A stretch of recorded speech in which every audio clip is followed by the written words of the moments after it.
If you could actually replay that moment. I think I'm still not gonna base, even though I have this memory, because the reason why I said don't base was the Bwipo was like gonna regen and he's gonna TP and kill someone, with one shot, because we get one shot like 3 times with without ulti, and we realized, okay, we cannot face check with him.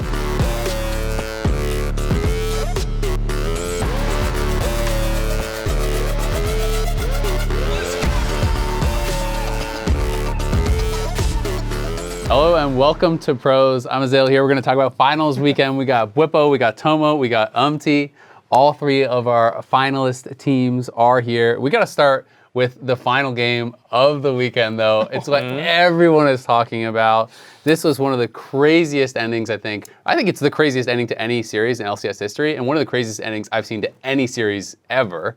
First off, have you guys all gone back and watched it? Yes, with it. Have you watched it back? I just appreciate it. I just appreciate it. Appreciate the moment? I have no idea. I didn't rewatch it. I mean, I've heard so many people talk about it around me that at this point I feel like I have, but I never actually watched the tape. No. This is gonna be interesting. Though, have you watched it as well? I mean, I was in a crowd. Okay, so you've all seen the moment. So. We also had the reactions video came out from all the co-streamers reacting to it. We had both teams' comms in it. So fans have been watching it from all the different angles, think about it from all the different angles. What was it like? We can start with you, Bwipo, in that moment. What were you thinking? Because to me, it felt like you guys had taken control of the game. You were in a position, you had outscaled, you were gonna win. Then all of a sudden, TL wipes you guys from the map.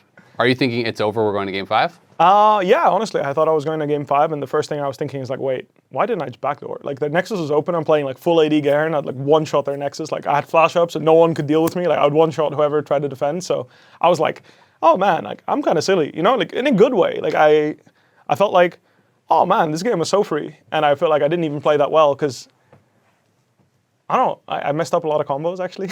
I'm playing Garen and I messed up my flash combo, so I was I played so average, but I mean, I'll be honest with you, and you heard this in the comms too, I didn't even know. I didn't even realize until I was channeling my teleport. So I didn't even look at the enemy Nexus, I channeled my teleport from the minimap. And then I was channeling my TP, looking at our Nexus, I'm oh, I'm not gonna make it. And then the patented camera drag, where you know how in League when the game ends, your camera drags away, you can't control it? I was wait, holy shit. How about for you, UmTi? How was it for you guys? Because obviously, it seemed like you guys were in a tough spot in that game. You win a big fight, the adrenaline is pumping. What was it like in that moment? So first thing we realized after we win this fight, we are not gonna win. We are not gonna win the next fight forever. Yeah. So we have to end this fight. I think that was a correct decision that we did. But I think that if we say about first thing, I don't mind we lose that way, because I don't think we lose because of that. We lose because of the early things. We mess up early, we gave up Baron very easily, and that kind of thing is more important. But if you're gonna review it, I think there was 3 ways that we can defend. I think Lilia can base because she's not very useful at pushing the turrets, but I think that's the hardest part. But we had a Tristana ulti and the K'Sante W.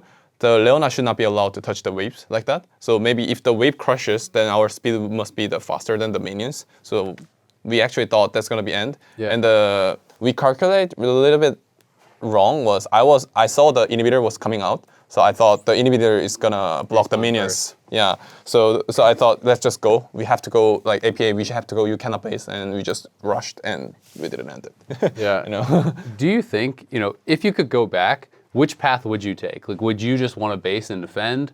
Would you just try to still end it in that same way, but actually stop for Leona?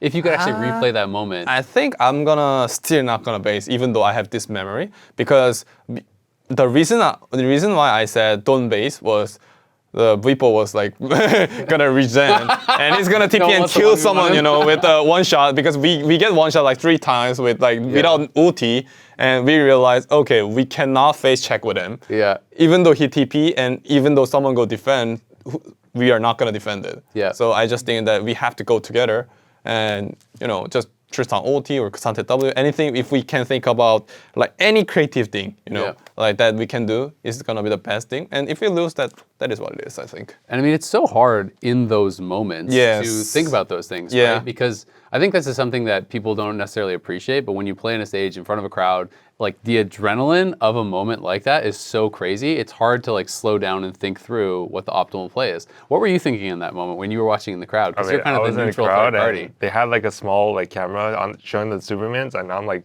damn, these supers do so much damage to the Nexus. Like, bro, do they have time to end? And then like when the Nexus exploded, like everyone just stood up, like was giving a round of applause, like. And at that moment, I was like, damn, TL could have like done so many small little things that like would have optimized their like actual siege, and maybe they could have ended. So like I definitely felt for them. Yeah, that's like that would be really tilting, is what I thought if I was TL. So I thought it was so interesting because you know, watching back, I saw some videos from the crowd and whatnot, and it was clear that even a lot of the people in the crowd didn't realize who won when the game ended. A lot of TL fans were cheering, thinking that you guys had actually won the game, like thinking that the Nexus must have died. People weren't noticing, you know, the minions and stuff that were happening.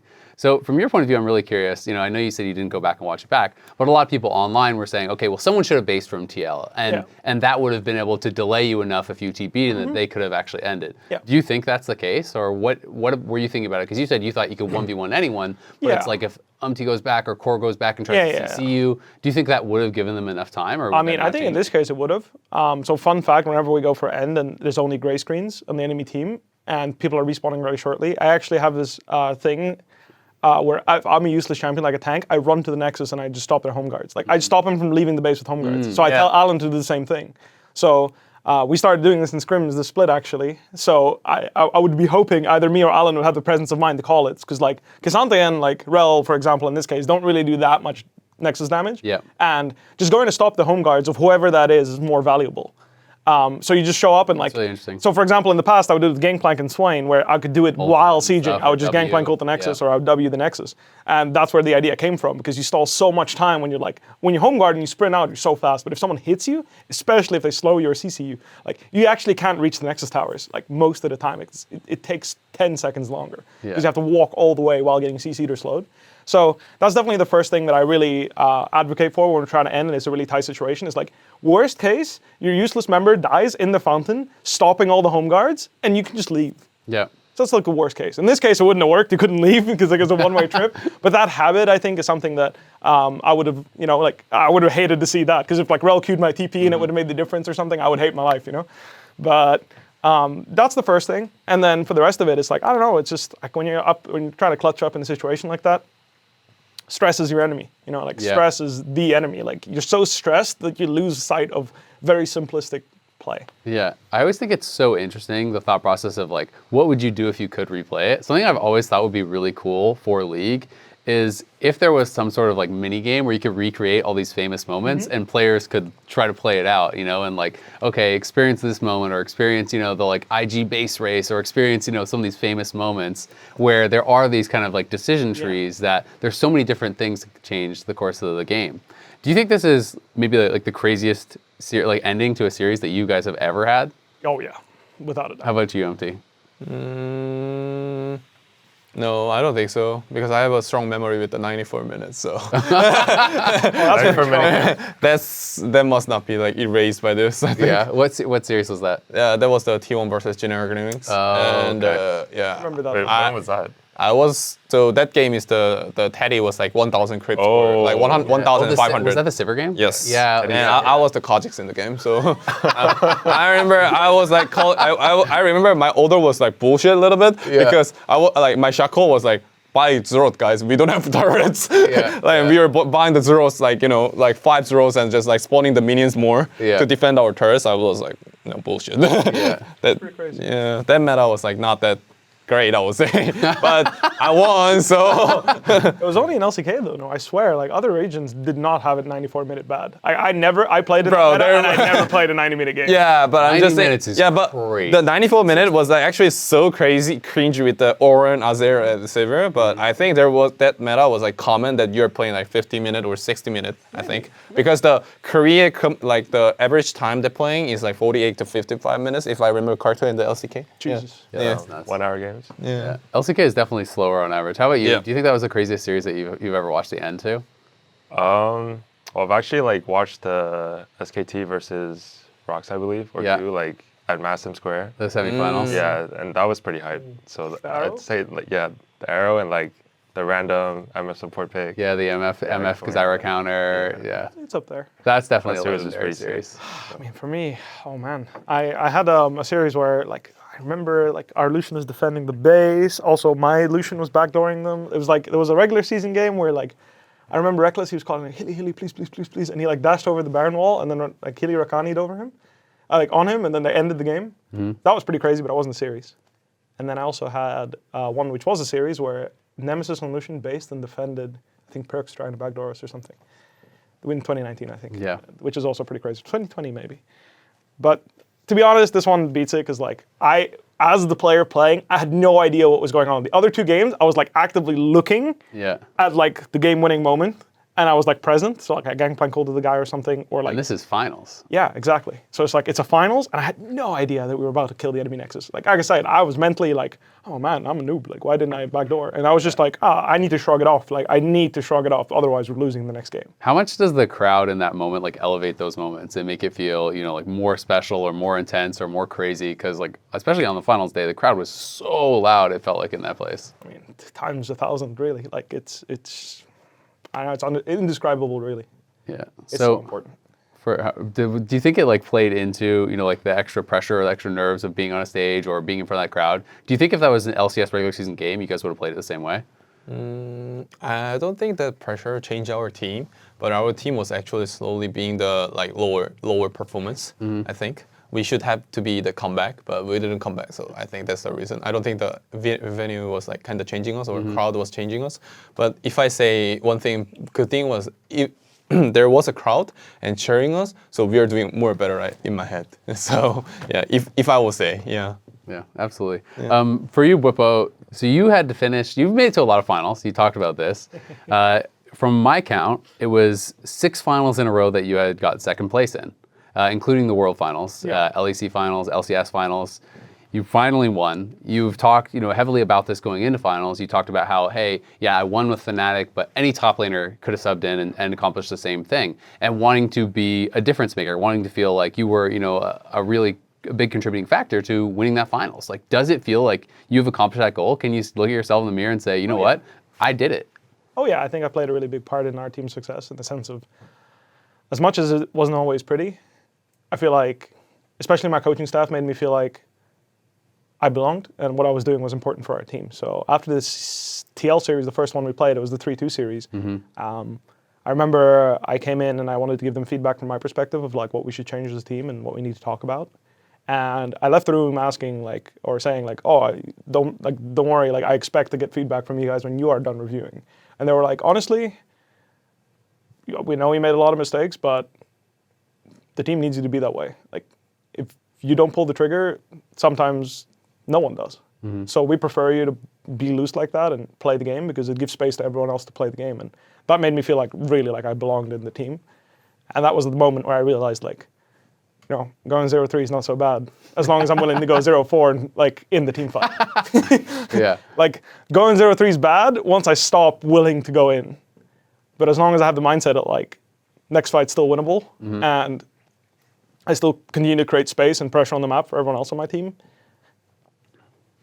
that's what I should be doing. I think it's a really interesting thing to talk about. You know, it's not always necessarily about like the individual skill of a specific player that can create a successful team, right? Like sometimes you can take a player who like on paper is better than another player or whatever, you put them in, the team does worse. Sometimes you put someone in who doesn't have as much experience and they do a lot better, right? Like you subbed in with 100 Thieves, and you know, you were able to have so much success and the team was able to have so much success, and sometimes it can just be, you know, that X factor that you're bringing or something like that. Like how do you kind of reflect on the difference that you were able to make for your team? Because there's been so much talk about how much better 100 Thieves looked, you know, how the team has been able to turn around. I mean, hell, you guys made it to Worlds when I think a lot of people thought you weren't even going to make it to playoffs. So like, does that feel a little bit surreal for you, you know, reflecting on kind of like the difference that you've been able to make with that team? Yeah, I mean, I think the biggest thing I brought to the team was like, I just gave like fresh energy to the team. I felt like as soon as I joined, everyone was like so happy to like play scrims, you know, like Honeymoon. Yeah, I guess it's the honeymoon phase, but yeah, I don't know. I just had really good experiences with everyone on the team. I felt like everyone's like really easy to talk to. Like no one was intimidating on the team, and I like working with the Koreans. I think Quid and River are really like down to earth, and obviously they're mechanically gifted. And I think for me, it's like, I guess I've never been on a team where like the mid jungle was like the superstars, you know? So it felt like just being AC, it was real easy for me to play my game, and I felt confident that like, even if I messed up, you know, they would like help me recover, because, you know, in teams in the past, like, you know, when I was on Dig, I felt like I had to do so much, and if I messed up like even a little bit, maybe the game's kind of doomed. So I guess like it's like kind of a mindset shift for me as well. It's like there's less of a burden for me to play my best game, because I know my teammates will pick out the slack if I mess up. I think that's so interesting because, you know, having less of a burden to play your best game often is what makes you play your best game, right? Yeah. Like it frees It's you like up to less pressure on yourself to, you know, do stuff. Exactly. You know, what Bwipo was saying he had to do for his team is sometimes kind of what I feel like your role is for TL, where it's like, you know, you're playing an initiator, you're playing like low econ junglers and stuff a lot of the time, and it's your job to like go in, start the fight, maybe die for it, but like set up Yon or set up APA or whatever to actually win the fight. Like, how do you reflect on how that role feels for you, you know, versus like playing, you know, full carry style all the time? Obviously, TL mostly has you playing the initiator. I think first thing, I trust the APA and Yon is gonna do well. If I engage well, you know, like if I start the team fight well, like if I pull the trigger well, then the fight is gonna be just go well. So I personally think, and I think Core and me is very good at that. They're like engaging like that, and we know that someone is gonna clean up like this. If they don't clean up at the scrims, then we are gonna go and like, you should clean up like this, or like this, or we're gonna say, I think this engage was bad. So I think that's why everyone, like my team, was thinking that my role is that very comfort, I would say, comfort zone with that. But I think a little bit different is sometimes I take the carries too, right? Because my team sometimes wants that the jungle has a carry role at there. Of course, yeah. Or so I'm just like trying to be solid at there, yeah. But Do you prefer playing one role or the other? no, I think since I play like 8 to 9 years, I don't mind. Whatever wins. Yeah, like whenever my team wants, like if you're not ready to be changed by your like head coach, like your head coach wants you to be like tanks right now, Yeah. but your head coach will want you carry soon because the meta is gonna shift, you know. So you have to be ready everything. That's why. So let's take a step back then to the previous series that you played in, obviously. You didn't go the way you wanted. You know, you were coming in off of, obviously, a really big upset of Cloud9. You had just secured world spot. You had just secured a spot at finals weekend. You know, what were your expectations like going into there? Because I think you had to at least know that community-wise, everyone was looking at you guys as big underdogs still. Were you looking at it like you were the big underdogs, or were you thinking, you know, you could take down FlyQuest? Yeah, I mean, from my perspective, I always felt that Fly was the hardest team to play against in scrims. I felt like they always had our number, so I knew that for sure the match was going to be really hard, but I didn't expect a 3-0, obviously. I thought we'd be putting up more of a fight, but yeah, I don't know. I think they just played really well on the day, and we kind of just fumbled. Do you think that nerves or anything came, you know, into factor for you guys? Because for a lot of, I think, the 100 Thieves players, it was like, you know, first time in a big venue, or first time going to Worlds, or first time, you know, at a big finals and things like that. Do you think that affected your players? Because we talked about that a little bit earlier with these guys, but they had maybe had a lot more experience than you did. I don't think it's stage nerves. I'd blame it more on like, I felt like the week we had going to the series, we had like 1 day of actual practice because we couldn't find any teams. I felt like us as a team needs more practice compared to Fly and TL, just because we're like more new, you know. Like, so I guess like in the series, maybe we like just forgot some stuff that we like knew how to do, but just like didn't commit with our job. Do you think that's something that, you know, like, if you could go back, that you could actually fix? Like, do you think that there's obvious things that you could have changed to actually change the outcome of the series? Or do you think, hey, we just didn't get the prep, that's just kind of just how it is? I mean, for sure, like, maybe like game 1, there was some nerves, especially from me. I think like I didn't really think about my base timings too well game 1, and kind of like resulted in bad lane states or etc. And going to game 2 and 3, I think we just took fights and didn't go early. Like Masu got like triple kill like the second game, and then game 3 he got something else like early. So the game was just already gonna be hard from like what happened early game. And I think our team play is like we're always going to be aggressive. We're always going to fight you. So like, if we lose the early fight, it's going to be hard, you know. How are you thinking coming into the series then, Bwipo? Because obviously it's like no one thought they were going to beat Cloud9. You know, I actually watched that series with Inspired because he was on the analyst desk, and like he was shocked that you guys were win. Did that make you nervous at all, or did you think like, that's Cloud9 playing bad? You know, 100 Thieves aren't going to be able to take us down. They can't do the same thing. I mean, I felt like 100 Thieves was always going to be like the issue. 100 Thieves is going to suffer from us. Is I felt like as long as you have strong lanes into 100 Thieves, they have this problem where they have to fight you no matter what to win, and if you have stronger lanes everywhere, then they have to play from a losing position, and they don't do it very gracefully. That was my opinion, at least. So I felt like we could always go red side and get as many counter picks as we could, and then the game would figure it out itself. Pretty much the story of what happened on stage. I feel like as long as we had stable matchups that were a little bit stronger early game that we could leverage something in, that was going to leverage to neutrals, and when they come and fight you on those neutrals, you have the tempo or the item advantage, whatever it may be from your lane advantage. And that's going to give you enough of a gold lead to keep snowballing that into 100 Thieves, because the only way they really win is through like miracles, where like they teleport and commit to a fight that they're down gold, and like, they just full commit really.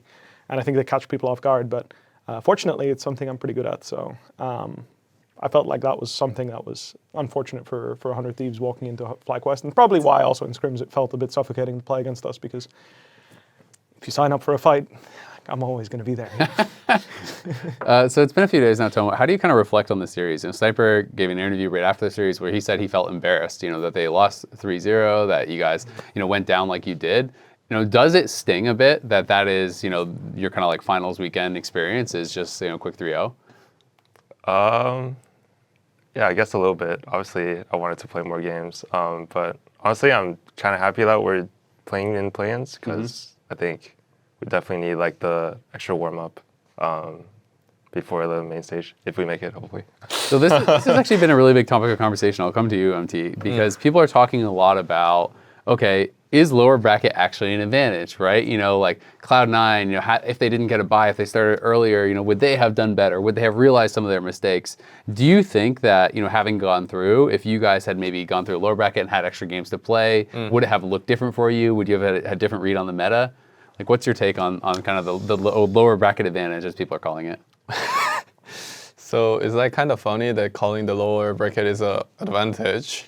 I think that's the idea that more games. Yeah, right? definitely you're playing more games, and you're gonna be better because you're gonna play at the stage more. Like streaming stage is more different, I will say. So I'm not gonna say it's like advantage, but it's like personal things. Like if your peoples are like, not doing scrims well, or like scrim is not that useful. Maybe stage game, maybe lower bracket. Even if you're winning, as long as you're winning. If you're losing, there's no chance, Did you feel like getting to play on Friday was an advantage before your games on Saturday? It's like you had already had a whole series on stage. You're a bit more comfortable with the venue maybe than TL is. Did that feel like an edge for you coming in? It definitely helped. I mean, warming up against 100 Thieves, I felt like I was more comfortable in the venue, but I have a different perspective on it because I have a lot of experience playing in G2, and I think that they abused the upper bracket advantage extremely well in 2019 and 2020. For example, 2019, we didn't even make it to finals, and obviously we played OG, right? And it's also on Tarek. They go on stage, they ban on Tarek, and suddenly they're funneling with Zyra Khan. It's like, what is happening, right? That's what I'm saying. It's like, so you didn't get the prep for them. Exactly. I have no idea what they prepped. They're meanwhile that whole week, like the week before, whatever, they're watching and they're playing this. They're prepping specifically for you. 2020, like we go into spring finals, they're playing like a certain style of bot lane. Suddenly you show up on stage and they play Kog'Maw with an enchanter, no matter what, and you're just like, wait, what? Like it throws you off completely. It's not the same game at all. It's not even the same team that you expected to play against. And if you leverage this, I do think there's an upper bracket advantage. But if you just show up as the same team and you don't change your style, don't have really different drafts, because you do need to make a significant difference here to actually throw off your opponent, because being able to go from that, the whole split, like this is our identity, to like, wait, are we playing the same team? I think that's extremely powerful, but also very hard to do. It's really interesting. So here's my pitch. I'm curious what you guys think about this, because I played in a lot of tournaments way back in the day as an esports grandpa, and I always thought the best format would be, because I didn't feel like if you're not like, I don't like the where you run back a full series from the upper bracket. I think that's too much of an advantage. So my pitch for League has always been you do best of 7 with a 1-game advantage for the upper bracket team to give more of an edge. It doesn't make the series that much longer, but you do have that 1-game advantage where the lower bracket team would have to win 4 games, the upper bracket team would only have to win 3. Mm-hmm. What do you think? Too much advantage? Not needed? Good? I think it can be too much advantage much advantage? because I agree with what Bwipo said, because like they can be like, because we are saying like we can watch and we can watch their like matches. We know that what they're gonna draft. There's no way they're gonna like hiding it there. So we know their draft. We can prepare for the counter picks. We can actually prepare a lot of like joker picks too. So I actually think a lot of advantage, I would say. Yeah. Do you think it's the same in a format where it's like there's maybe not as much time between stages, or it's like harder to prep, like Worlds and MSI and stuff, where it's like super chaotic and there can be like a lot of different things? Do you still think that there's as much of an advantage from the upper bracket if there's like not a ton of time for them to maybe prepare? I mean, it really depends on your preparation coming into Worlds. I think that Worlds is special. Actually, I did content this morning and I mentioned it. The reason why Worlds is really special is because the patch is determined like a month before the event happens. So in that entire month, everyone gets to work their brain, everyone gets to work the meta, the counter picks. You get to judge. You actually have time to try all the things that you're good at as an individual player into the meta and actually determine, like, is this a high chance of winning or not? You can prep a whole matchup before you even start your Worlds, right? You boot camp, and in the boot camp, you're doing all this. And then when the World starts, or like the week before Worlds, and you're like settling down, scrimming the teams that are, actually coming to compete at Worlds, you can actually test that experience. So what I'm trying to say is, short term, yes, it is much harder to prepare things, but World specifically allows you to have up to 2 weeks of preparation. And in that preparation will determine, like, for example, Victor showed up in Worlds 2018. I was a champion I played my whole life. Like, I love playing Victor. So I just picked him up like that, snap, but at the same time, I know C9, for example, couldn't play Victor. Like, none of their players had the experience to play Victor, so that was a huge problem for them. Yeah. So it really depends on the meta. Yep. And it's a matter of your preparation and how willing you are to adjust. And that's where I think stress is like a huge factor. I think when you're under so much stress that you feel like nothing can go wrong, it's so hard to get even a good draft because you're not willing to like take a risk on a champion that's supposedly OP. Yeah. And you pick it and then it goes wrong and it's just like. And when you're that stressed out, the smallest thing feels like everything is going wrong. And I think this is where like it's really tough to judge whether or not it's an advantage or not an advantage because the environment in your team is so important. Yeah, that's interesting. I also wanted to talk to you guys a little bit about the opening ceremonies. How did it feel being in the opening ceremonies? I know sometimes when you're in it, you don't really get to experience it that much, but like people were loving the opening ceremony. So many fans were talking about it. Former pros were talking about it and I was in it. I didn't feel like I knew what was going on at all, but I went back and watched it. I was like, damn, this is fire. This is actually really good. Like the song was cool. It was really cool seeing a lot of the former pros. Did you guys enjoy that experience? And did you get to actually feel like you knew what was even going on, or was it kind of like me? Because I was just like, okay, time to walk out now. Oh, well, so if you guys watched the finals, probably I enjoyed it because I did the pose, Yeah. So I actually enjoyed it. So, but sadly, I didn't rewatch it, the opening, because I was like only turned on the games. Yeah, of course. But I was actually really enjoying the opening ceremony for sure. Yeah, me too. I think it was awesome. I think the LCS did a great job. The only thing I remember is I didn't find my mark, so my bad. Oh, you too? I didn't find it too. Yeah, I didn't find my mark. I remember like smoke or something? Yeah, like, there was so much smoke. I Yeah. couldn't see the mark. It was like supposed to be silver and the smoke was white. And I was just like, I guess I'll stand here. Well, you guys did better than us because we were backstage and with all the former pros and people, and they had like a list on the wall of just like, this is your line, this is that line, and I kind of knew people were gonna forget where they were supposed to go, right? And I'm like, this is for sure, in some way we will mess this up. And so they got us all in lines before we came out, and everyone's just following the person in front of them, right? So they're like, okay, time to go, and we're just like following the person in front of us, and then we get out there, and one of our PAs, Joel, comes over, and he's like, you guys are supposed to be on the other side. We're like, ah! We're running to the other side of the stage, trying to walk out looking cool. The other side was already walking out. So you guys did a lot better than we did. I'll give you that much. Okay. Was it fun for you to watch from the? Yeah, it was pretty crowd? sick. And I think Warriors is like a really good song, like S tier song. Yeah. So it just added to the hype. Obviously, seeing all the pros come out, it's pretty sick. Bjergsen and Dolif bring the trophy out. Yeah. How excited is seeing, obviously you were at finals weekend, but you were not in finals, or grand finals, whatever you want to call it. Did it motivate you getting to watch it and kind of see that experience to, hey, that's actually my goal. That's where I want to be. I want to be the one on that stage, in the opening ceremonies, hoisting the trophy. Did that make you, want to push even harder? for sure. But also a part of me is like, damn, I don't really want to be here because, you know, like I kind of want to be playing there. I understand you know, that, like yeah. I kind of had to go because I had to do the fan festing. Yeah. So I just stayed for the matches. But yeah, part of me was like, damn, it really sucks that I'm in the crowd when, you know, there's a chance I could be playing on the stage. You were only 3 games away. I mean, yeah, 3 hard games. Maybe next year. Next year. One final question before we close things out. Hypothetically, it went to game 5, TL won game 4. How do you think it would have gone? Like, were there any adjustments that you guys were thinking about, you know, in your head, or things that you would have wanted to bring out for game 5? Oh, no. Because World's a different patch, so you can spill the beans. Yeah, no, I mean, we would have had side select. Yeah, You guys have had it. side select. Yeah, so I don't know. I just knew. I remember thinking Nasus is like really OP, and like no one let me play it for a good reason. I was doing unholy things in scrims. Like, you think the Nasus on stage was crazy? Like, I'm gonna tell you, like, people were not letting me play that champion for a reason. I knew that Renekton is not the champion they wanted to give me, so I was down to just go blue and pick something else entirely because I felt like they weren't going to contest the Renekton, and they had to ban Nasus on blue because they couldn't risk giving it to me, Lilia as well, and Smolder. So I felt like blue was a good place to be, and like that's how I felt. And I remember my coaches were like, "Oh, we're fucked. Like, we're fucked." Like, because we had a lot of draft juice, we had a lot of good picks, like good stuff prepared. Like, for example, they forgot about Garen into Cassante. Like, they banned it the last time we played, and then they forgot about it, or I don't know, maybe they thought something else was more important in the moment. But I had a really great performance on Garen.